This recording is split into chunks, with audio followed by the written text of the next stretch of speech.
성금요 예배를 맞이해서 저와 여러분이 볼 말씀은 갈라디아서 3장 13절 말씀인데, 여러분 주보에 인쇄가 되어 있으니까 성경을 보시든지 아니면 주보 말씀을 참고하시면 되겠습니다.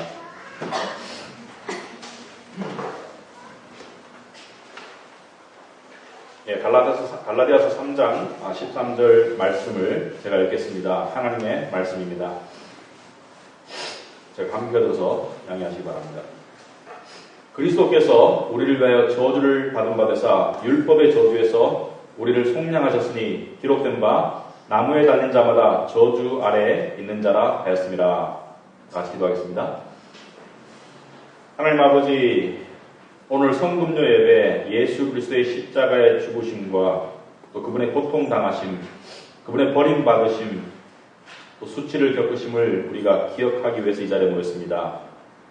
더 중요하게는 우리가 십자가의 의미를 좀 더 깊이 또 좀 더 우리 가슴 속에 뼈저리게 깨닫기를 원하오니 아버지 하나님 말씀의 진리를 통해서 우리의 마음을 뚫어주시옵시고 우리가 십자가를 더욱더 나의 십자가로 인식할 수 있도록 주여 역사하시고 도와주시옵소서.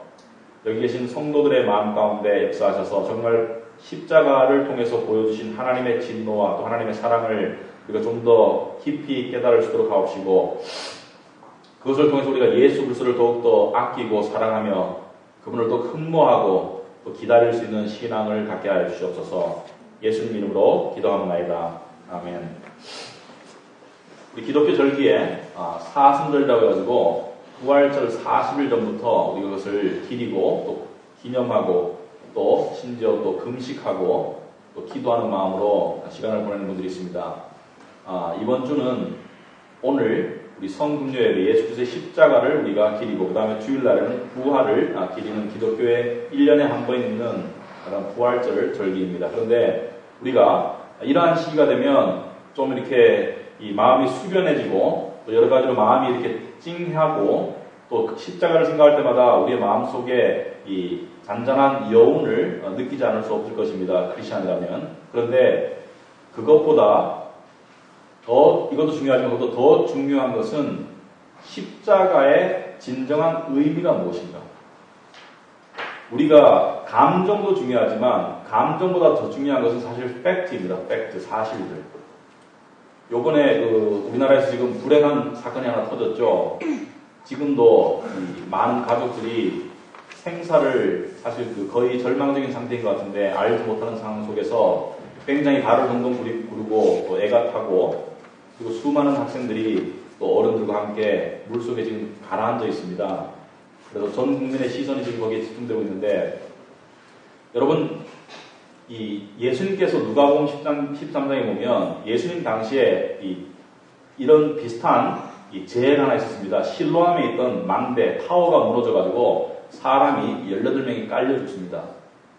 예수님께서 말씀하시기를 이 18명이 니네들보다 더 악해서 깔려 죽은 줄 아느냐? 그렇게 말씀하시면서 예수님께서 하신 말씀이 너희들에게도 회개하지 않으면 이와 같이 똑같은 일이 일어날 것이다 라고 예수님께서 말씀하셨어요. 우리가 이 뜻하지 않은 재해를 보는 하나의 관점을 이야기한다고 생각합니다.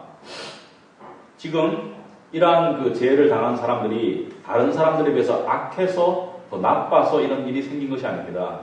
순서의 문제이지 누구에게나 언제라도 생길 수 있는 일이고 사실 이것도 커다란 재해지만 몇 년 전에 일본에 있었던 쓰나미라든지 동남아시아에 있었던 쓰나미 같은 경우는 수만 명에서 수십만 명의 목숨을 앗아갔고 2차 세계대전, 1차 세계대전 때는 수천만 명이 죽어갔습니다.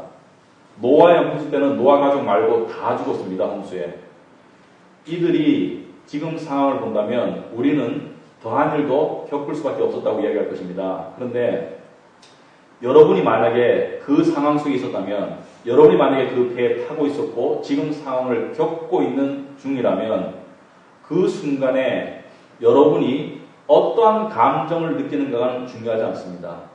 여러분이 믿는 진리가 굉장히 중요한 순간입니다. 여러분이 무엇을 믿는지. 제가 한 가지 참 안타까운 것은 제가 하나님이 아닌지라 그 중에 믿는 분이 얼마나 되는지는 알 수가 없지만 카카오톡 메시지라든지 여러 가지 이야기들을 봤을 때 거기에 하나님이라는 단어가 하나도 안 들어간 것이 참 가슴 아파요. 왜냐하면 하나님 아니면 소망이 없는 상황이고 그 상황은 모든 사람이 겪을 상황입니다. 사실 여러분 인류의 마지막이 되면 성경에 나와 있듯이 이 지구라는 배가 다 가라앉게 되어 있어요. 불에 타고. 여러분 그때 우리가 무엇을 느끼고 또 인본주의자들처럼 하나님을 향해서 막 원망하면서 왜 이 죄 없는 사람들을 이렇게 죽도록 내버려두시냐고 이렇게 따질 것입니까? 여러분 그때 우리에게 유일하고 우리에게 가장 중요한 희망은 진리에 관한 믿음입니다. 그 당시 이 배 사건에서 보면 선장의 메시지 또는 그 승무원의 메시지를 듣고 방 안에 있었기 때문에 이만한 희생자가 난 것이죠. 왜? 방 안에 있어야지 안전하다고 계속 방송을 했죠. 그런데 실제로는 어떻게 했어야 됐습니까? 배 밖으로 구명조끼를 입고 어떻게든지 나왔어야 됩니다. 나올 수 있었을 때 여러분 그 사람들이 방 안에 있었던 이유는 무엇입니까? 거기 있으면 더 안전하다고 하니까 밖에 나오면 더 위험하다고 하니까 사실은 거짓말로 된 것이죠. 물론 일부러 거짓말을 하려고 의도적으로 한 것은 아니겠지만 결과적으로는 그것이 잘못된 정보였고 그 잘못된 거짓말을 믿고 그 안에서 가만히 안일하게 있다가 참 이런 변을 당한 이런 참 비극적인 일이 발생했습니다. 우리는 지금 세상 속에서 어떠한 메시지를 듣고 있나요? 여러분에게 들려오는 메시지는 무엇인가요? 이 세상에서 최대한 성공을 이루어서 최대한 행복해라. 그러면 네 인생에 아무 문제가 없을 것이다. 이것이 여러분 귀에 계속 들려오는 메시지라면 그것은 사망으로 이끌게 하는 메시지입니다. 진리의 메시지가 아니죠. 자, 그렇다면 오늘 우리는 이 예수님의 십자가를 기념하는 오늘 이 말씀을 통해서 십자가를 올바르게 알고 그 의미를 더욱더 정확히 또 더 깊이 깨달아서 정말 하나님의 진리를 똘똘 뭉치지 않으면 이 세상을 살아갈 수가 없는 시절에 살고 있습니다. 그래서 오늘 저녁 갈라디아서 3장 13절 이 한 구절을 가지고 이 한 구절 안에 함축적으로 들어있는 십자가의 의미를 짚어보기를 원합니다. 십자가를 모르면 하나님을 모릅니다. 십자가가 중심이 되지 않으면 하나님을 중심에 놓는 기독교가 될 수가 없습니다. 그러므로 우리는 십자가를 알아야 되고 십자가가 기독교입니다. 사도 바울이 나는 너희에게 예수 그리스도와 그분의 십자가 외에는 전하는 것을 원하지 아니하노라. 무엇입니까? 십자가와 예수님이 기독교의 우리 구원의 핵심이라는 것을 이야기하고 있다. 그래서 우리는 십자가에서 어떤 일이 일어났으며 왜 일어났으며 그리고 그것이 나와 무슨 관계가 있는지를 우리가 좀 더 성경적으로 깊이 알고 그리고 거기에 우리 감정의 반응이 나올 수 있겠죠. 감사함, 애절함, 가슴 뭉클함 그것은 2차적인 것이지 먼저 중요한 것은 여러분들이 십자가의 팩트를 사실을 아셔야 된다. 자, 오늘 본문 말씀 보면 십자가는 어떤 십자가입니까? 먼저 십자가에서 그리스도께서 우리를 위하여 저주를 받은 바 되신 것이 십자가이다. 그리스도께서 우리를 위하여 저주를 받으사, 자, 이 저주, curse, 이 저주라는 것은 어떤 뜻이냐면, 이 저주라는 것은 고대 사회에서 이 초자연적인, 특별히 신의 존재가 이 신의 힘이나 초자연적인 힘을 빌려서 어떤 사람에게 불행이나 재난이 닥치도록 비는 행위가 저주의 행위입니다. 그래서 많은 사람들이 하늘에서 저주를 내려달라 이렇게 빌었습니다. 저주는 신이나 초자연적인 존재가 이 인간에게 이 벌이나 또는 재앙을 내리는 것을 저주라고 한다. 그래서 우리는 일반적으로 저주는 악한 존재나 악한 사람이 상대방에게 자기의 이 미움이나 자기의 시기함을 표현하기 위해서 이 악함을 퍼붓는 것이 저주라고 생각하지만 저주는 근본적으로 하나님께 속한 것입니다. 저주도. 오늘 분명히 그것을 이야기하고 있습니다. 오늘 본문에서 저주의 주체는 누구이십니까? 누가 예수 그리스도를 저주하셨나요? 예수 그리스도가 저주를 받으신 그 저주의 주체는 누구이십니까? 주체가 바로 하나님이세요. 그 대상은 바로 예수 그리스도이고 하나님께서 자기의 원수가 아니라 그냥 모르는 이방인이 아니라 당신의 아들을 저주하신 것이 바로 십자가이다. 그래서 저주는 원래 하나님께 속한 것이다. 물론 악한 사람이 악한 이유로 하는 저주도 있지만 원래 저주는 하나님께 속한 것이다. 그리고 하나님에게만 진정한 저주의 고난과 또 동시에 축복의 고난이 있습니다.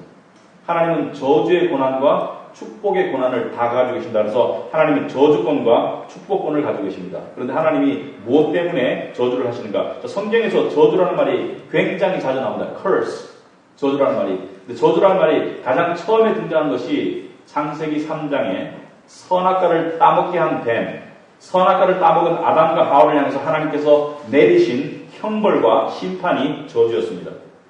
창세기 3장 14절에 보면 여러분 주부에 나와있죠. 여호와 하나님이 뱀에게 이르시되, 뱀은 사탄을 말하죠. 내가 이렇게 하였으니 네가 이렇게 아담과 하와를 꼬셔서 내가 먹지 말게 한 선악과를 따먹게 하였으니, 유혹하였으니 네가 모든 가축과 들의 모든 짐승보다 더욱 저주를 받을 것이다. 하나님이 저주하셨어요. 제일 처음에 인류 역사상 최초의 저주는 하나님에 의해서 뱀에게, 그 다음에 17절에 보니까 아담에게 이르시되 네가 네 아내의 말을 듣고 내가 내게 먹지 말라 한 나무의 열매를 먹었은즉 땅은 너로 말미암아 저주를 받고 너는 내 평생에 수고하여 그 소산을 먹으리라. 인간이 죄를 저짐으로 말미암아 인간이 거하고 있는 땅도 저주를 받고 그 다음에 인간도 수고하지 않고는 먹고 살 수 없는 하나님의 심판과 형벌을 받았다. 그래서 저주의 첫 번째 등장은 선악과를 따먹은 인간의 불순종, 죄, 그리고 그 선악과를 따먹게 한 뱀의 유혹, 그래서 죄에 대한 형벌과 심판이 성경적인 저주의 정의입니다. 그리고 또한 저주는 구약 성경에 여러 군데서 나옵니다. 근데 저주가 주어진 가장 유일하고 가장 커다란 이유는 하나님의 거룩한 율법을 어겼을 때 저주가 주어졌습니다. 신명기 27장 26절에 보면 이 율법의 말씀을 실행하지 아니하는 자는 저주를 받을 것이다. 하나님의 율법의 말씀을 실행하지 않는 그 죄, 하라는 것을 하지 않고 하지 말라는 것을 한 그 죄에 대한 하나님의 심판과 형벌을 성경에서는 저주라고 합니다. 그래서 저주란 미움에서 나오는 게 아닙니다. 원래 저주란 공의로움에서 나오는 것입니다. 공의로움에서. 저주란 시기하면서 나오는 것이 아닙니다. 저주란 거룩하신 하나님이 죄를 향해 쏟으시는 하나님의 진노와 하나님의 심판과 형벌이 저주입니다. 그러므로 저주는 근본적으로 하나님께 속한 것입니다. 그런데 하나님은 죄를 향해서는 저주를 하시지만 동시에 축복과 은혜를 베푸시기를 원하시는 분입니다. 하나님은. 근데 여기서 한 가지 알아야 될 것이 있습니다.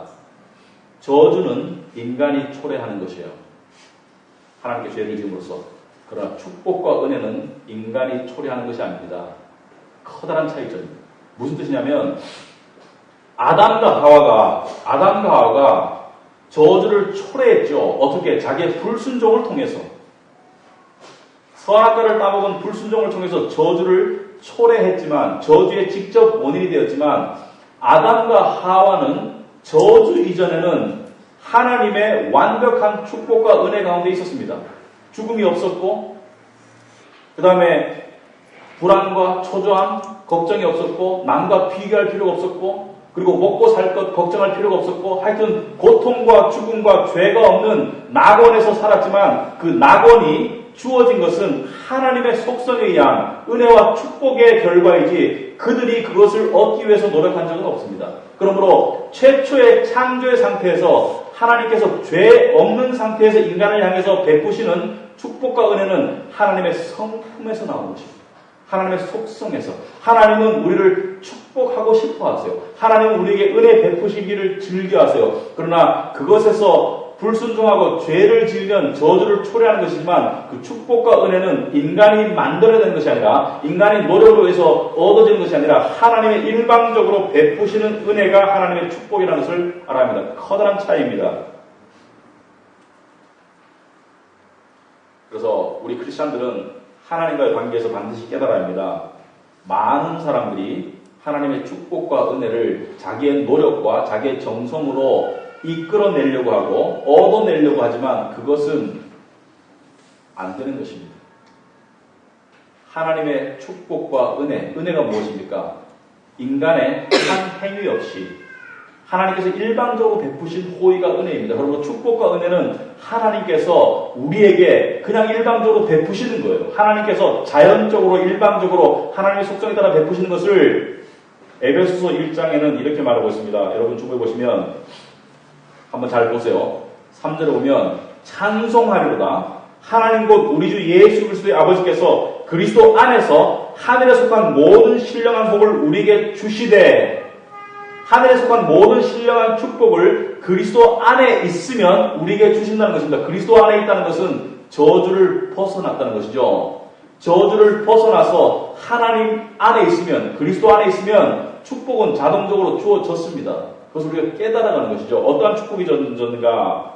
4절 보니까 창세전에 그리스도 안에서 우리를 택하사 우리로 사랑 안에서 그 앞에 거룩하고 흠이 없게 하시려고, 우리는 흠투성이고 우리는 죄인이지만 하나님께서는 우리를 거룩하고 흠이 없는 존재로 도와주신다. 우리에게 은혜를 베푸신다. 그리고 5절을 보니까 예수 그리스도를 말미암아 중간에 자기의 아들들이 되게 하셨다. 하나님의 양자가 되게 하셨다. 하나님의 자녀가 되게 하셨다. 우리의 노력으로? 아니요. 하나님의 일방적인 축복과 은혜로 그리스도 안에서. 그리고 6절에 분명히 나와있죠. 이는 그가 사랑하시는 자 안에서 우리에게 거저 주시는 바 그의 은혜의 영광을 찬송하게 하는 것이다. 우리에게 거저 주시는 것이 하나님의 축복과 은혜입니다. 그러므로 여러분이 하나님의 축복과 은혜를 받으려고 노력하는 것은 불신앙입니다.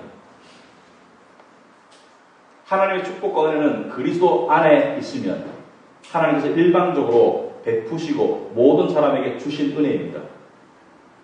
7절에 우리는 그리스도 안에서 그의 은혜의 풍성함을 따라 그의 피로 말미암아 속량 곧 죄사함을 받았느니라. 여러분이 죄인에서 의인이 되고 죄사함을 받은 것은 그리스도 안에서 하나님께서 그의 은혜의 풍성함을 따라, 은혜의 풍성함을 따라 하나님께서 일방적으로 베푸신 것이지, 여러분이 교회에 나와서 여러분이 봉사해서 여러분의 노력으로 주어지는 것도 아니고, 여러분의 노력으로 유지되는 것도 아니고, 여러분의 노력으로 더 얻을 수 있는 것도 아니고, 여러분의 노력으로 이룰 수 있는 것도 아닙니다. 그리스도 안에서 주어진 것이에요. 그러므로 이 세상에는 두 종류의 사람이 있습니다. 죄 때문에 여전히 하나님의 저주 아래에 있는 사람과, 그리고 그리스도를 믿는 믿음 안에서 하나님의 축복과 은혜 안에 있는 사람, 두 종류의 사람밖에 없습니다. 중간지대가 없어요. 중간지대가 없습니다. 그런데 이 둘의 차이가 너무나 큽니다, 여러분. 이 둘의 차이가 너무나 커요. 이 저주와 축복의 차이는 저주는 죽음과 지옥을 말하고요. 영원한 지옥. 그러나 축복과 은혜는 생명과 천국을 말합니다. 너무나 차이가 커요, 여러분. 이 세상에서 잘 살고 못 살고의 차이 아무것도 아닙니다. 이 세상에서 오래 살고 일찍 죽고의 차이 아무것도 아니죠. 여기에 비춰보면 이 세상에서 고통 가운데 북한에 사는 거하고 남한에서 사는 거하고 그 차이 아무 차이도 아닙니다. 이 저주와 축복의 차이는 영원히 버림받음과 그리고 영원히 인정받음의 차이입니다. 영원히 버림받음과 영원히 인정받음, 그 차이가 저주와 축복의 차이인데, 어떻게 우리는 하나님의 축복과 은혜를 받은 자녀가 되었는가? 그 이유가 바로 십자가입니다. 십자가. 십자가는 여러분의 운명을 저주에서 축복으로 영원히 바꿔놓은 것이 바로 십자가의 사건입니다. 그 십자가가 없었으면 우리의 운명은 바뀔 수가 없었어요. 그 십자가 때문에 우리의 운명이 영원히 바뀌었기 때문에 이 십자가의 사건, 2000년 전에 골고다 언덕에서 있었던 이 십자가의 사건은 역사상 가장 중요한 사건입니다. 역사상. 대통령 선거 날보다 더 중요하고, 여러분이 대학 들어간 날보다 더 중요하고, 갤럭시 5가 출시된 날보다 훨씬 더 중요합니다. 심지어 여러분이 태어난 날보다 더 중요해요. 여러분이 죽을 날보다 더 중요해요. 바로 이날 여러분의 영원한 운명이 하나님의 일방적인 계획과 섭리와 그 은혜에 의해서, 예수 그리스도의 일방적인 죽으심에 의해서 결정된 날이 바로 십자가 2000년 전의 사건입니다, 여러분. 그런데 이 십자가는 많은 사람들이 생각하듯이 모든 인류에게 주어진 것이 아닙니다. 아무에게나 또는 모두에게 주어지는 은혜가 아닙니다. 여러분 오늘 갈라디아 3장 13절에 뭐라고 나왔습니까? 그리스도께서 저주를 받은 바 되셨는데 누구를 위해서요? 우리를 위해서. 그리스도께서 우리를 위하여 저주를 받은 바 되사. 여러분 성경에 보면 우리와 그들이라는 단어가 반복적으로 나옵니다. 신약에. 우리와 그들. 우리는 하나님의 은혜 안에 있는 자들을 우리라고 말합니다. 우리 축복과 은혜 안에 있는 자들을 우리라고 하고 그들은 하나님의 은혜 밖에 있는 자들. 1인칭 복수 우리는 하나님 us 우리는 하나님 은혜 안에 있는 괄호 안에 있는 자들을 위라고 하고 they 그들 3인칭 복수는 하나님 은혜 밖에 있는 자들 여전히 저주 안에 있는 자들을 그들이라고 한다. 그래서 하나님의 십자가 은혜의 수혜자들과 그렇지 못한 자들에 대해서 성경은 분명하게 선을 가르고 있습니다. 이 점을 휴머니스트들은 좋아하지 않죠. 많은 사람들이 이 하나님께서 예수 그리스도께서 잘 들어보세요. 십자가에 죽으셨을 때 모든 인류의 각 개인 모두의 모든 죄를 위해서 죽으셨는데 인간이 할 일은 그것을 선택하느냐 안 하느냐에 달려있다라고 그렇게 생각하는 사람들이 많습니다. 그러나 그것은 성경의 가르침이 분명히 아니올시다. 요한복음 10장 14절에 보시면 나는 선한 목자라 나는 내 양을 알고 양도 나를 아는 것이 아버지께서 나를 아시고 내가 아버지를 아는 것 같으니 나는 양을 위하여 목숨을 버리노라. 분명히 예수께서 못 받고 있습니다. 십자가에 가시기 전에 나는 양을 위해서 죽는 것이다. 여기서 양이라는 것은 하나님의 백성을 상징하는 것입니다. 성경의 양은 하나님의 백성이고 신약에서 염소는 하나님의 백성처럼 보이지만 하나님의 백성이 아닌 자들이고 이리는 하나님의 백성을 공격하는 자들을 이리라고 합니다. 그런데 예수께서 분명히 말씀하시기를 나는 양과 염소와 이리 모두를 위해서 죽는 것이 아니라 바로 내 양을 위해서 십자가에서 목숨을 버리신다고 말씀하셨습니다. 그러므로 예수님께서는 십자가에 죽으셨을 때 누구를 위해서 죽으시는지를 분명히 아시고 죽으셨어요. 여러분이 그렇게 살지 않았지만 여러분이 예수 그리스도를 믿는 자라면 예수님께서는 2000년 전에 죽으셨을 때 여러분도 다 알고 죽으셨어요. 하나님이 택하신 모든 자들, 역사 속에 존재하는 하나님의 모든 구원받고 택함받는 모든 하나님의 양들을 예수님께서는 일일이 아시고 그들을 위해서 십자가에서 죽으셨습니다. 그들을 위해서. 놀라운 것은 하나님 아버지께서 창세전에 당신의 양을 택하시고 그리고 아들을 보내서 그 양을 위해서 그 양의 구원과 그 양의 죄사함과 그 양의 하나님 양자됨과 그 양의 천국 시민권을 위해서 아들을 보내서 십자가에 죽게 하셨을 뿐만이 아니라 그 양을 그 아들에게 십자가로 끌고 오시는 분도 하나님이세요. 요한복음 6장 44절에 뭐라고 나와 있습니까? 나를 보내신 아버지께서 예수께서 하신 말씀이에요. 나를 보내신 아버지께서 이끌지 아니하시면 아무도 내게 올 수 없으니 오는 그를 내가 마지막 날에 다시 살리리라. 여러분이 예수 그리스도를 믿게 된 것은 여러분이 지금 예수 그리스도를 믿는다는 것은 하나님께서 택하시고 예수님이 여러분을 아시고 죽으셨을 뿐만 아니라 하나님께서 당신의 택한 때 당신의 정하신 때 여러분을 믿음으로 끌고 와 주셨기 때문입니다. 하나님께서 여러분을 택하시고 여러분을 끌고 와 주셨기 때문에 여러분이 나는 예수를 영접합니다. 예수를 믿겠습니다라는 고백을 할 수 있게 된 것이지 여러분 스스로가 그렇게 한 것이 아니라는 것을 이야기하고 있습니다. 13절에 보면 그리스도께서 우리를 위하여 저주를 받은 바 되었다. 우리를 위하여. 여러분 모두가 이 우리이기를 바랍니다. 율법의 저주에서 우리를 속량하셨다.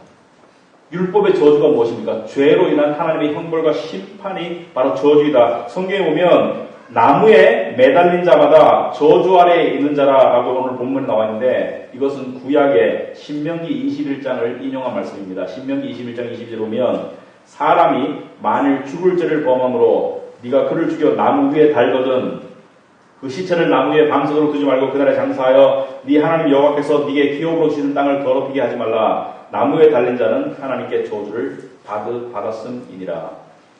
나무에 달린다는 것은, 예수님이 십자가에 달린다는 것은 가장 고통스럽고 가장 수치스럽고 가장 극악한 형벌이기도 하지만 동시에 저주의 상징입니다. 저주의 상징.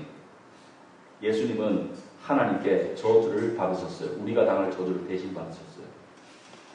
오늘 예배의 부름으로 읽은 말씀, 이 시편 22편은 그 나무에 죽으실 예수님께서 어떻게 죽으실지를 기원전 1000년에 다윗이 하나님의 계시를 통해서 예언적으로 말씀한 것인데, 그때는 십자가형이 없었습니다.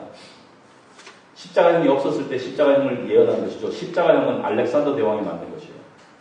십자가형은 알렉산더 대왕이 만들어서 그 다음에 로마 시대에 많이 행해진 사형의 가장 잔인한 방법이었지, 그전에는 십자가형이 없었습니다. 이것은 하나님께서 계시로 미리 알려주신 것입니다. 아담과 하와의 불순종, 그 이후에 모든 인간의 불순종에 대한 하나님의 저주, 즉 진노와 심판과 형벌을 예수 그리스도께서 대신 감당하심으로, 여러분 대신에, 여러분이 매달려야 될 십자가에 대신 매달리심으로 그리스도의 공로 안에서 여러분은 하나님의 저주를 면했습니다. 그리고 동시에 그분의 축복과 그분의 은혜 안으로 들어가게 되었습니다. 이것이 은혜입니다.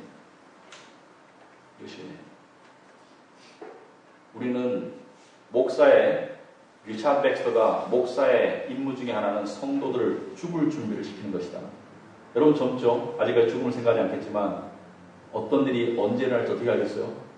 여러분, 믿는 자는 죽을 준비가 된 자들입니다. 예수 믿으면 죽을 때 담대함으로 갈 수가 있겠죠. 그러나 예수를 믿어도 진리를 옳게 모르면 떨 수도 있습니다. 저는 여러분이 담대하게 준비되어 있기를 바랍니다. 어떠한 상황이 언제 닥칠지 모릅니다. 제가 여러분을 겁주려고 하는 것이 아니라 역사를 보면 커다란 전쟁과 평화는 반복적으로 일어났기 때문에 역사는 다시 반복될 것입니다. 우리 당대에 어떠한 일이 일어날지 우리는 아무도 모릅니다. 그러나 여러분은 죽을 준비를, 이 땅을 떠날 준비를 한 상태에서 세상을 살아가셔야 됩니다. 그래야지 여러분은 이 세상에서 승리할 수가 있습니다. 이 십자가의 사건은 믿을 수 없는 엄청난 뒤바뀜이 일어나는 거죠. 엄청난 뒤바뀜.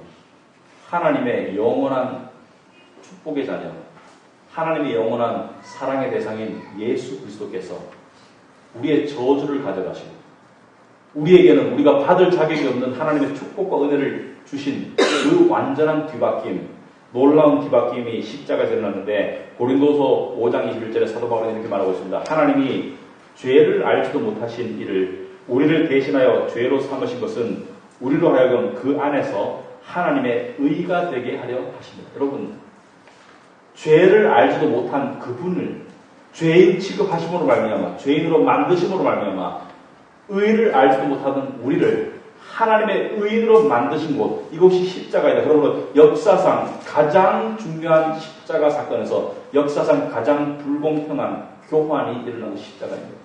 그분이 나의 죄를 가져가시고 그리고 우리에게 의를 주셨다.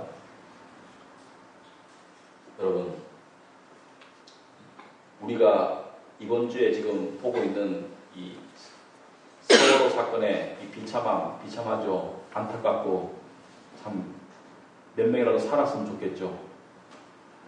그러나 이것이 죄로 인한 모든 인류의 운명입니다. 모든 인류의 운명입니다. 그 운명을 영원히 퍼스날 수 있는 일은 예수 그리스도밖에 없습니다. 그래서 저는 그 사람들의 메시지를 보면서, 그 사람들의 대화를 보면서 누가 하나님의 희망을 이야기하는가를 저는 귀를 열고 들어보았습니다. 왜? 그것만이 희망입니다. 사실은요, 우리 믿는 사람들은 좀 더 일찍 가도 상관없어요. 좀 더 일찍 가고 늦게 가고 중요한 것이 아니에요. 예수 그리스도를 알고 가느냐 모르고 가느냐, 이것이 중요한 것입니다. 예수를 믿고 하나님의 백성이 된 사람들, 여러분 감사하시기 바랍니다. 그거 하나만으로도 감사할 수 있어야 합니다. 그리고 우리의 죄를 대신 지시고 고통 가운데 참으시고 수치 가운데 견디셨으며 하나님 아버지께 버림받으신 가운데 정말 고통과 가슴이 부서지고 죽으신 예수 그리스도를 기억하시고 순종하시기 바랍니다. 하나님께 영광 돌리는 삶을 사시기 바랍니다. 그리고 아직 예수 그리스도를 믿지 않는 분이 있다면 이분을 구주로 받아들이시기 바랍니다. 좀 전에 목사님이 택함 받은 사람만 구원 받을 수 있다는데 여러분에게 그런 소망과 예수를 알아야 되겠다는, 믿어야 되겠다는 마음이 생기면 하나님이 이미 택했다는 증거입니다. 걱정하지 마세요. 하나님이 하나님께 다가오는 자를 난 널 택하지 않았어 라고 거부하시는 분이 아닙니다. 여러분의 입장에서는 여러분은 그냥 받아들이시면 돼요. 그러면 그 받아들일 수 있다는 자체가 하나님의 택함을 이미 전제하고 있는 것입니다. 이것을 이해할 필요 없어요. 지금 당장에는 여러분에게 필요한 것은 예수 그리스도를 믿는 것입니다. 끝으로 예수님이 십자가의 고통과 수치의 버림받으심을 다 참으시고 견디신 정말 커다란 이유가 뭘까요? 물론 하나님의 명령이고 순종하셨지만 또 다른 이유가 있었습니다. 또 다른 이유가. 예수님은 십자가를 기쁨으로 견디셨습니다. 기쁨으로. 여러분 세상 살다 보면 힘든 일 있을 때 좌절하고 오면 저 사람 의지력이 부족해요. 의지력이 부족해. 턱이 짧아. 남자가 의지력이 부족해. 인내심이 부족해. 여러분 의지력과 인내심은 한계가 있어요. 사람이 정말 고난을 견디는 것은 의지력만으로 안 됩니다. 소망과 기쁨이 있어야 돼요. 여러분 시장에서 장사하는 아줌마들이 그냥 의지력만 가지고 이 힘든 장사를 새벽부터 하는 줄 아십니까? 자식이 잘 되기를 바라는 그 기쁨과 소망이 있기 때문입니다. 여러분 기쁨과 소망은 사람으로 하여금 정말 먼 곳으로 갈 수 있도록 만들어줍니다. 근데 예수님도 의지력만으로 십자가를 지신 것이 아니에요. 예수님에게는 기쁨의 소망이 있었습니다. 예수님의 기쁨 무엇이었을까요? 그래서 히브리서 12장 2절에 이렇게 말하고 있습니다. 믿음의 주요 또 온전하게 하시는 이 예수를 바라보자.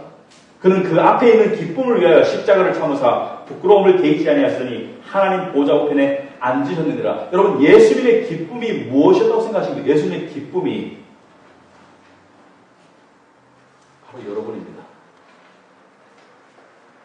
바로 여러분이 당신의 동생들이 되는 것. 바로 여러분의 구원, 죄인들이 하나님의 자녀가 되는 것. 하나님 나라의 백성이 되는 것. 그 기쁨을 예수님 죽으시면서 내가 죽음으로 말미암아 홍길동이, 김갑순이 이놈들이 영원한 저주에서 벗어나서 내 동생들이 되겠구나. 내 가족이 되겠구나. 이제는 내가 너희를 종으로 부르지 않고 친구라고 부를 것이다. 내 친구들이 되겠구나. 나와 같이 한 가족이 되겠구나. 내 나라의 백성이 되겠구나. 그 기쁨 때문에 예수님께서 십자가를 견디신 것입니다, 여러분. 그렇다면 우리의 궁극적인 기쁨은 무엇이 되어야 되겠습니까? 여러분과 저의 궁극적인 기쁨은 무엇이 되어야 되겠습니까? 우리의 기쁨도 주님이 되어야 되겠죠. 주님의 영광이 드러나고 주님의 나라가 임하고 주님이 다시 오시는 날 주님을 기다리는 마음, 그것이 우리의 궁극적인 소망과 기쁨이 되어야지 믿음이 완성되는 것입니다. 세상에 좋은 일 있으면 즐거워하세요. 기뻐하세요. 힘든 일이 있거든 생각하세요. 그러나 거기에 목숨 걸지 마세요. 여러분 궁극적인 기쁨과 소망은 예수 그리스도입니다. 예수 그리스도.